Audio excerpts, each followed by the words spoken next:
அனைவருக்கும் என் இனிய வணக்கம். என் பேர் ஜே.எஸ். ஜான். நான் ஒரு கதை சொல்லட்டுமா? கேளுங்கள். ஒரு தாய் நாய் அதில் குட்டிகளுடன் ஒரு வயலின் அருகில் வசித்து வந்தது.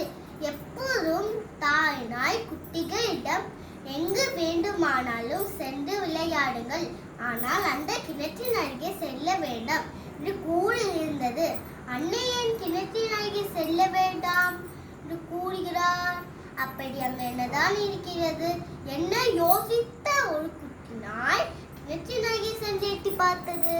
அச்சமயம் நாயின் பிரதிபலிப்பு நீரில் தோன்றியது. குட்டி நாய் என்னென்ன செய்கிறதோ அதை கிணற்றில் நீர் பிரதிபலித்தது. ஆனால் கிணற்றின் உள்ளே இருக்கும் வேறொரு நாய் தன்னை கேலி செய்வதாக எண்ணிய குட்டி நாய் அந்த கிணற்றில் இருக்கும் நாயுடன் சண்டையிடும் நோக்கில் கிணற்றில் குதித்தது. குதித்த பின்னர் தான் நாய்க்கு புரிந்தது அது தனது பிரதிபலிப்பு என்று.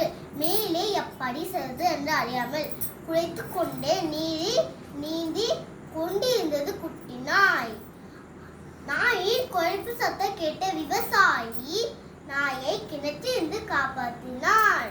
அச்சமயம் நாயின் அறிவுரையை மீறியது எத்தனை பெரிய தவறு என்று உணர்ந்து கொண்டது. நீதி: மூத்தோர் வார்த்தையை எப்போதும் காது கொடுத்து கேளுங்கள், அவர்கள் அனைத்தும் நன்மைக்காகவே கூறுவார்கள். நன்றி, வணக்கம்.